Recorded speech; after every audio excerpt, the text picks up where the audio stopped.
if you choose to have a conversation with them about it, you have the conversation to release your heart, not for the expectation that all of a sudden they're going to be this mom or all of a sudden they're going to be this dad.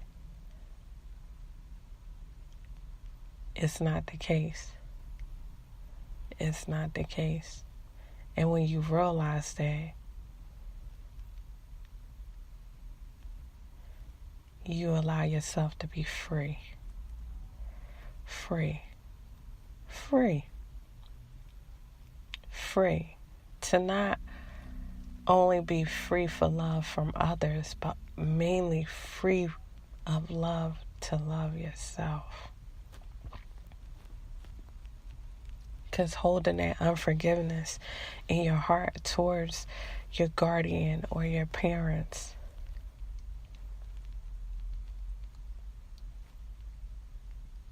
blocks the full love that you can experience with it yourself.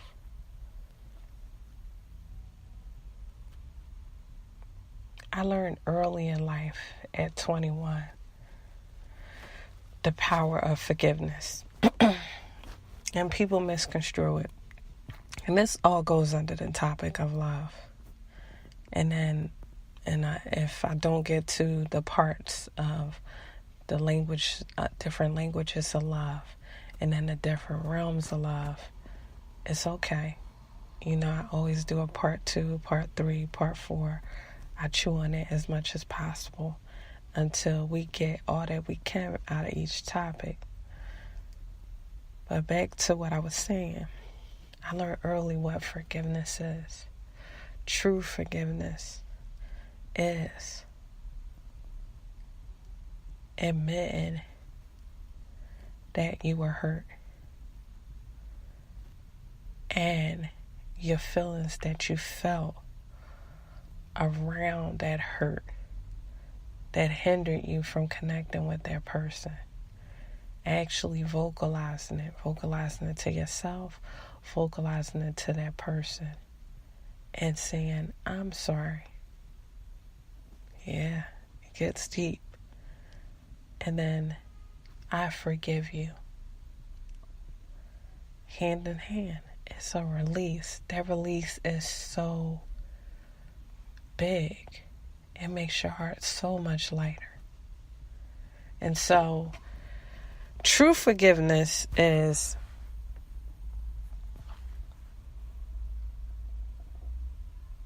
you don't forget it.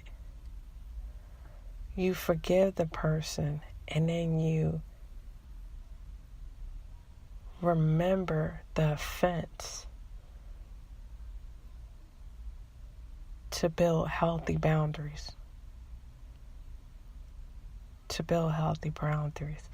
Because this is what you have to consider when you go to forgive the person. And this is how you learn love too. The unconditional part of love. You forgive them and you love them for who they are. And you build a boundary for what they do. Because there's chances that they might not ever change. And there are chances that they might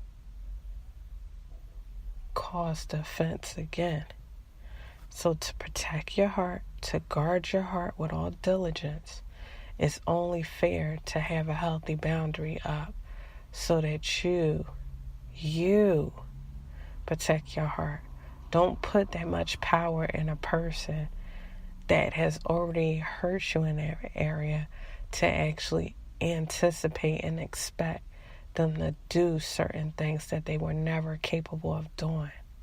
That's heavy. You might have to rewind that part again, but do not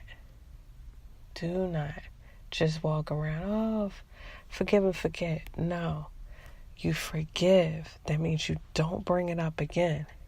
That means you release all the emotions around it. So much so you can freely talk about it to anyone, because it could be a stepping stone. It could be a learning experience. It could be a process in your growth that when you do talk about it, it doesn't stir up anything. And if it does stir up something, that means you haven't fully entered forgiveness. And then you don't forget, just so you can have healthy boundaries with that person. That person is human just like you. That person is flawed just like you. Do you stop loving them just because they flawed? If you loved them initially, you don't stop loving them. You don't stop loving your mother or your father or your guardian, because it's their human frailty and flawed ways that make them not meet your expectations of love. And you have to take into account of that they're only human. And when you forgive them and move forward and acknowledge that they're only human, you love them for their existence. And then you build healthy boundaries. For those that been abused or molested by their guardian or mother, you have to come to the realm of forgiveness. And then once you become, this is the importance of forgiveness. So that rippling effect can allow you to have healthy relationships. That unforgiveness, across the board, it breeds unhealthy relationships. And so you have to forgive that person. And that person may never change. And you have to love them. That's why they always say the idea with a long spoon. They're talking about boundaries. Everybody doesn't enter the inner chambers of your heart. And though you might have had an expectation that you wanted them to be there, when life really hits you and they show you who they are the first time, believe them and accept them for who they are and build that boundary that's safe for you, however that looks.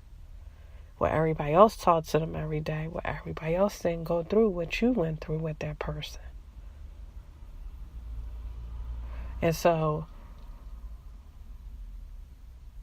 you have to understand the importance of forgiving and not forgetting. Because the not forgetting allows healthy boundaries to be set.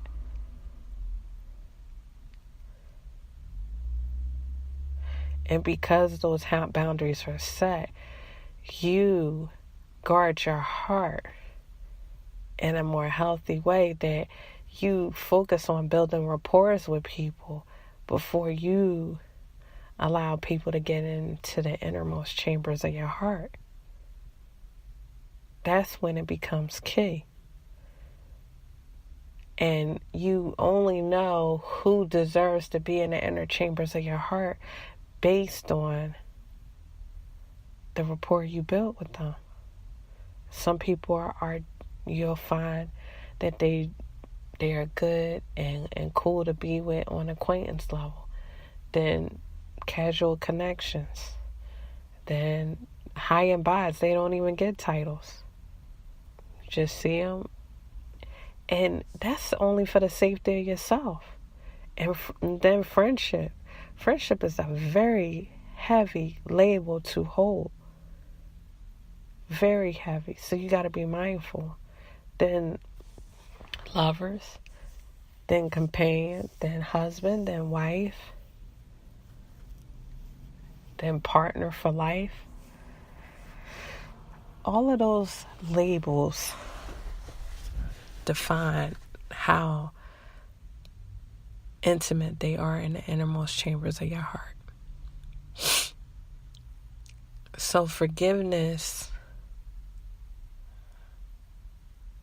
will allow you to breathe more in a loving way, to not walk around like a bad lady or a bad guy with a bunch of unresolved luggage. Because one thing about the past, you can't change it. So you might as well accept it. Because to live in it is torture. It used to be a scary movie out called Hellraiser. And the person couldn't get out. They would just be running. And they would run, and find themselves back where they started. Scary, right? And so that's how it is when you live in the past. You have to make the decision to move forward. And moving forward can allow you to be a good mother, a good father, a good aunt, a good uncle, a good companion. It could ripple into so many beautiful relationships, but you have to start there. And then move forward. But I had to talk about the mother to father relationship, mainly because they are our first relationships that we have in life.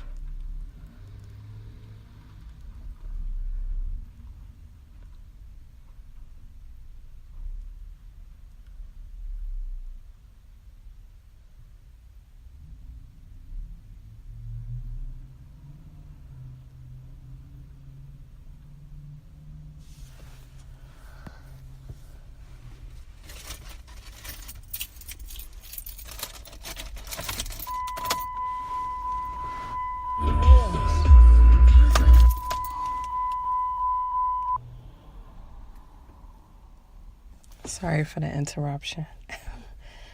I was startled a little bit.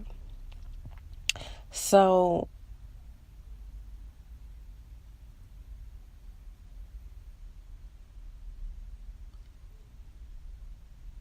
understanding love and what it is very key. And I have to talk about those relationships mainly because they are the first relationships we have.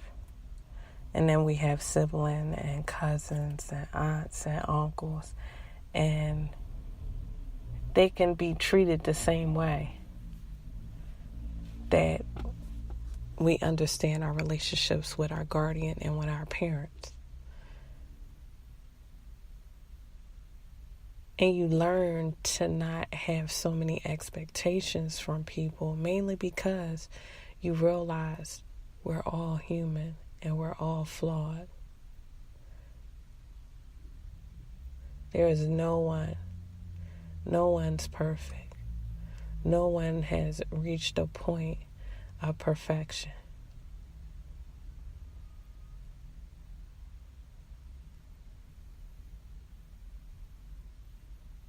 And so when you realize that, you stop holding such high expectations from people and you understand. Now, it's a difference between expectations and standards. Standards is what you build so you know what you're worth. That goes under what you're worth. That goes hand in hand. And so understanding what love is and understanding people can only express love based on the level of love they have experienced, not just with their parents and their guardians, but also with themselves. The love that they experience with themselves. After you find out, whatever age it is, because it gets weird, you can't really set an age on the realization of self and what is for you. But after you realize self and who you are as a person, you start accepting all of you and not, oh, I gotta be this person, I gotta be this